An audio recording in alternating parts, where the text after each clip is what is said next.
Monsters is a show about the worst human beings on the planet. Viewer discretion is advised. If you'd like to support the show, the easiest way is to donate a few bucks at buymeacoffee.com/monsters. There's more information about supporting us in the video's info or at our website thisismonsters.com/support.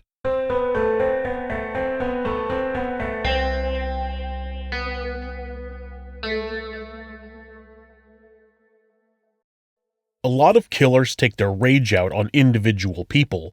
Let's face it, a lot of murders that happen in the US are personal. Someone kills a spouse out of jealousy. Someone kills a relative for insurance money. Someone kills a driver due to road rage. There are a handful of people who carefully plan out a mass murder using a deadly explosion, causing as much devastation as possible with a single blast. Here are 5 people who killed using bombs. 1. Mark Anthony Condit, the Austin City bomber. On March 2, 2018, 39-year-old Anthony Stephen House picked up a package from his front porch. An explosion ripped through his house and left him with severe injuries. Austin police and firefighters arrived on the scene and Anthony was rushed to the hospital, where he died from his injuries. Police got off to a pretty rocky start with their investigation. They initially claimed that they hadn't ruled out the possibility that Anthony had built and detonated the device himself. Once they determined that it was a package bomb, they told the locals that they believed it to be, quote, an isolated incident and that there is no continuing threat to the community, end quote. They were completely wrong. On March 12th, 17-year-old Dryland Mason opened a package that was sitting on the counter in the kitchen of his family home. The package exploded, killing Dryland and injuring his mother. While police were still investigating, another explosion rocked the city. 75-year-old Esperanza Herrera had picked up a package that had been left on the porch when she was visiting her mother. It detonated and left her with severe injuries. She spent months in the hospital but survived the attack.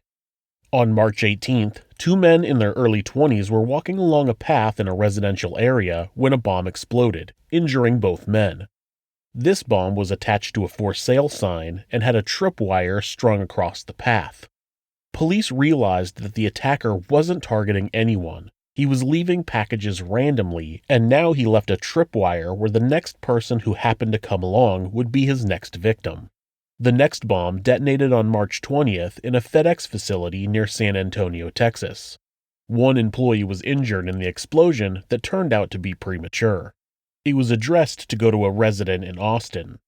It turns out that this package was one of 2 packages that had been dropped off at a FedEx facility. Police were able to track down the other package at a different sorting facility, and the bomb squad defused the ordnance. Using a combination of surveillance videos, investigators were able to narrow the suspect down to 1 man, 23-year-old Mark Anthony Condit.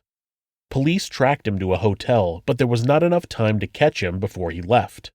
They were able to pull him over on I-35 at around 2 o'clock in the morning, and as SWAT officers approached the vehicle, Condit detonated a bomb inside his 2002 Ford Ranger, killing himself and injuring 1 SWAT officer. Though police found a 25-minute video made by Condit describing the bombs and confessing to the crimes, he never explained his motivation for his actions. The video was never made public. He killed 2 people and injured 6. 2. Ted Kaczynski, the Unabomber. On May 25, 1978, a package was found in the parking lot of the University of Illinois and sent back to the person listed on the return address. That person was Buckley Christ, a professor at Northwestern University. Knowing that he had not sent a package like this to anyone, he called the campus Office of Public Safety, and Officer Terry Marker opened it. The package exploded, and Marker received minor injuries to his left hand. On May 9, 1979, John G. Harris found a Phillies cigar box sitting on a table in the technical building at Northwestern University. When he opened the box, all that went off was the detonator, which caused superficial burns. Nobody had seen who had left the package. In November, a package being transported by the United States Postal Service was loaded into an American Airlines Boeing 727 on its way to Washington, D.C.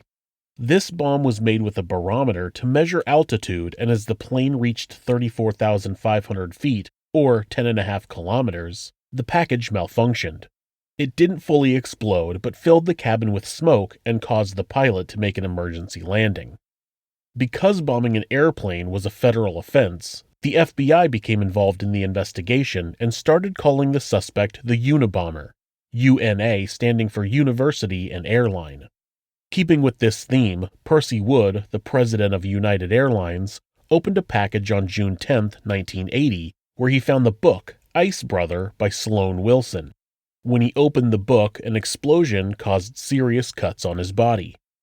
In the early 80s, 6 more bombs were sent to universities or airline companies. 2 of the bombs were successfully defused, and 5 people were injured by the others. On December 11, 1985, Sacramento computer store owner Hugh Scruton picked up a scrap of wood out of his parking lot when an explosion threw shrapnel into his body, killing him. The same thing was attempted in 1987 in Salt Lake City, Utah. Gary Wright tried to clear a piece of scrap lumber from his parking lot, which turned out to be a bomb. Gary was injured when over 200 pieces of shrapnel were thrown into his body, but he survived. A witness saw a man who placed the piece of wood in the parking lot, and authorities had a sketch made. The bombing ceased for 6 years. In June of 1993, 2 package bombs were mailed, one to a geneticist at the University of California, Berkeley, and another to a professor at Yale University. Both explosions caused severe injuries. The final 2 package bombs sent by the Unabomber were both fatal. On December 10, 1994, advertising executive Thomas Mosser opened a package and was killed by the explosion.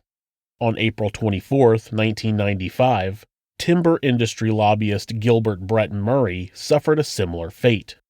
By 1995, David Kaczynski was having suspicions that his brother, Theodore Kaczynski, might be the Unabomber. He began working with the FBI, providing them with letters that he had received from Ted. After matching the writing, authorities started staking out his cabin, located deep in the Montana woods. Ted Kaczynski was arrested on April 3, 1995. He was charged with 10 counts of illegally transporting, mailing, and using bombs, as well as 3 counts of murder. He avoided the death penalty by pleading guilty and received 8 life sentences without the possibility of parole. He killed 3 people and injured 23. 3. Eric Rudolph, the Olympic Park bomber. On July 27, 1996, people were gathering to attend a concert at the Centennial Olympic Park. The park was built to hold the Summer Olympic Games, which were going on at the time of the bombing. Sometime after midnight, a military bag was placed under a bench near the sound tower. The bag contained 3 pipe bombs that were surrounded by 3-inch nails. The back of the bag had a steel plate in order to direct the explosion outward. A security guard named Richard Jewell noticed the backpack and became suspicious, so he notified the Georgia Bureau of Investigations. A call was also placed to 911 warning that a bomb would go off in the park within 30 minutes. The GBI and ATF arrived on the scene to investigate, and security guards, including Jewell, began evacuating the park. 2 to 3 minutes later, before the park had been completely cleared, the bomb detonated. 44-year-old Alice Hawthorne was struck in the head by one of the nails. She and her daughter had traveled to Atlanta from Albany, Georgia, to see the games. That night, as her daughter Fallon, who was only 14 years old at the time, was taking a picture, the pipe bomb exploded, throwing nails and shrapnel toward the pair. They were both rushed to the hospital, but Alice didn't make it. The other death that was related to the bombing was that of 40-year-old Melih Uzanyol. He was a cameraman with Turkish Radio and Television Corporation. He suffered a fatal heart attack while running to the scene. 111 other people suffered injuries. Richard Jewell was considered a suspect immediately after the attack. He was never arrested, but his home was searched and he became the focus of national media. He was eventually cleared as a suspect and considered a hero for his actions on the day of the bombing. Over the next few years, 3 more bombs would rock the South United States. January 16, 1997, a bomb exploded at an abortion clinic in Sandy Springs, Georgia. This time, a second blast went off shortly after authorities arrived on the scene. 7 people were injured. On February 21st, at the Other Side Lounge in Atlanta, which was a gay and lesbian nightclub, a bomb exploded in the back room. Nobody was killed, but there were a few injuries. A second bomb was found on the scene, but defused before it detonated. On January 29, 1998, another abortion clinic, this time in Birmingham, Alabama, exploded, killing Birmingham police officer Robert Sanders. The officer was working off-duty security with a nurse who sustained serious injuries. A couple of citizens saw a suspicious man leave the scene of the Birmingham bombing and reported his description and license plate number. Eric Rudolph became the prime suspect in all of the bombings and was added to the FBI's most wanted list. On May 31, 2003, a rookie patrol officer arrested a man who was rummaging through a dumpster behind a Save-A-Lot in Murphy, North Carolina. Once he was identified, it was revealed that he had spent the last 5 years living in the Appalachian Mountains in North Carolina. He pleaded guilty to 4 bombings in order to save himself from the death penalty. He was given 4 life sentences without the possibility of parole. He killed 3 people and injured 123. 4. Dzhokhar and Tamerlan Tsarnaev, the Boston Marathon bombers. April 15, 2013 was the 117th annual Boston Marathon.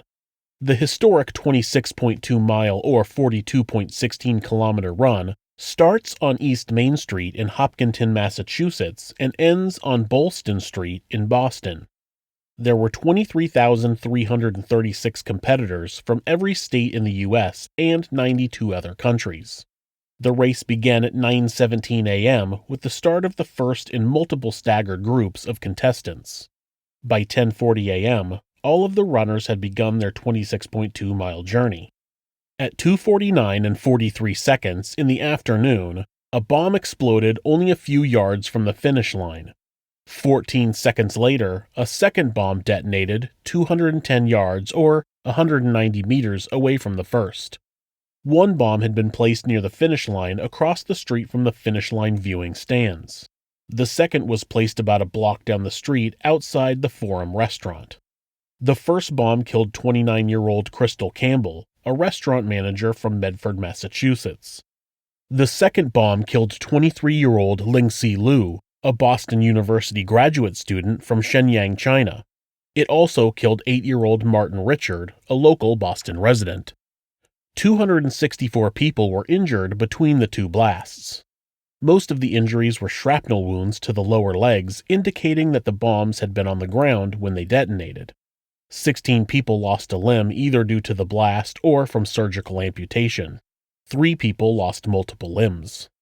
Parts of the bomb were collected, and it was determined that each bomb was made from a 6-liter pressure cooker filled with nails, BBs, and ball bearings. They were placed into black duffel bags and left on the marathon route. Authorities believed that the bombs were triggered by remote controls for toy cars. After multiple people were incorrectly reported as suspects, investigators zeroed in on brothers Dzhokhar and Tamerlan Tsarnaev. On April 18th, the FBI released images of the suspects to the media. Just a few hours later, the brothers approached a Massachusetts Institute of Technology police vehicle and fired 6 bullets into Officer Sean Collier, killing him. It's believed that they were attempting to steal his firearm, but were unable to due to the holster's locking system. The Tsarnaev brothers carjacked a man and decided that they were going to drive to New York City to set off a bomb in Times Square. They stopped at a gas station to fill up the tank and get snacks, because you can't go on a bombing excursion without snacks. While there, the driver of the stolen vehicle managed to escape and alert authorities. Police caught up with the assailants and engaged in a 7-minute shootout where the brothers also threw multiple homemade grenades and another pressure cooker bomb. After Tamerlan was taken down by officers, Dzhokhar fled in the stolen vehicle and ran over his brother in the process. Tamerlan died about an hour later in the hospital.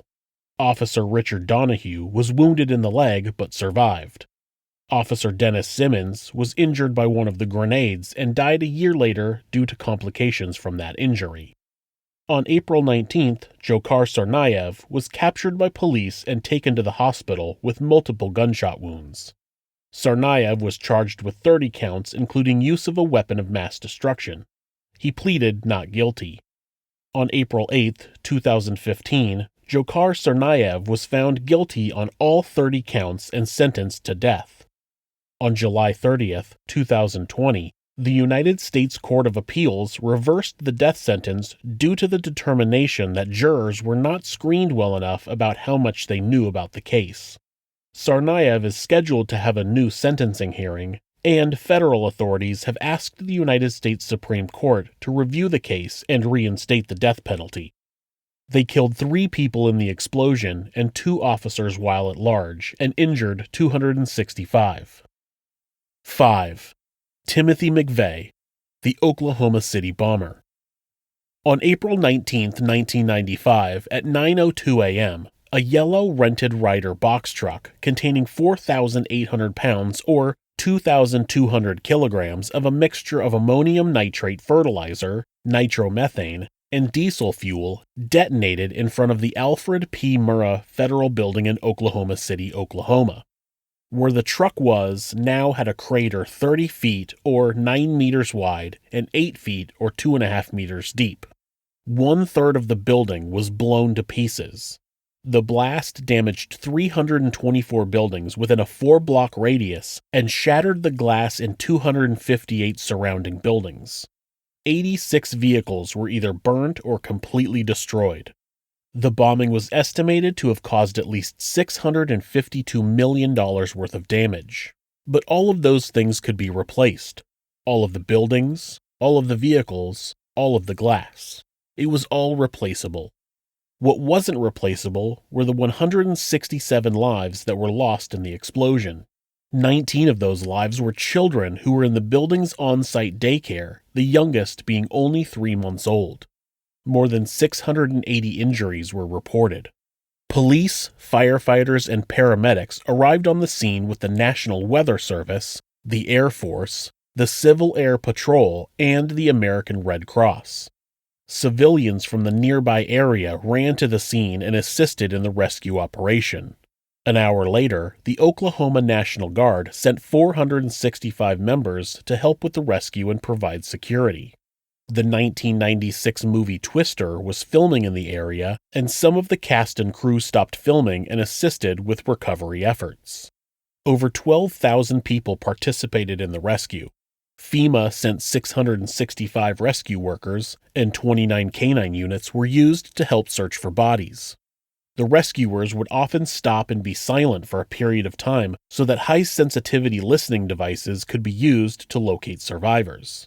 One rescue worker was struck on the head by a piece of falling debris and died, bringing the death total to 168.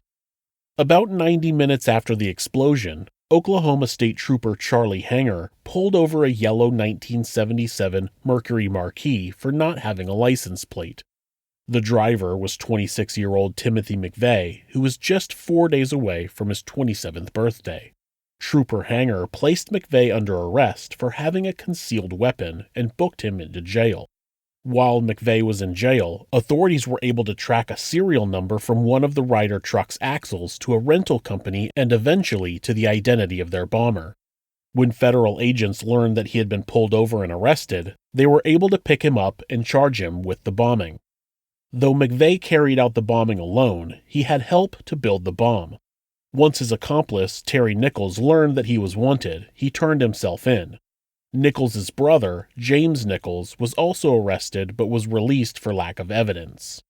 Michael Fortier and his wife Lori were also arrested as accomplices because they were aware of the plan ahead of time, and Michael had helped scout locations. Michael and Lori Fortier made a deal for a reduced sentence for Michael and immunity for Lori in exchange for Michael's testimony. He was sentenced to 12 years in prison and given a $75,000 fine for failing to warn authorities about the attack. He was released in 2006 and placed in the Witness Protection Program. Terry Nichols was found guilty in federal court of conspiring to build a weapon of mass destruction and 8 counts of involuntary manslaughter and sentenced to life without parole. He was also found guilty in Oklahoma court of 161 counts of first-degree murder and given 161 consecutive life sentences without parole. Timothy McVeigh was found guilty of 11 counts of murder and conspiracy to commit murder. He was sentenced to death. On June 11, 2001, he was executed by lethal injection. He was 33 years old. Thanks so much for watching this video. If you enjoyed it, give us a thumbs up, leave us a comment, and make sure to hit the subscribe button to ensure you don't miss a video. Also, remember that if you'd like to support the show, you can find information on how to do that in the video's info or at thisismonsters.com/support. Thanks again.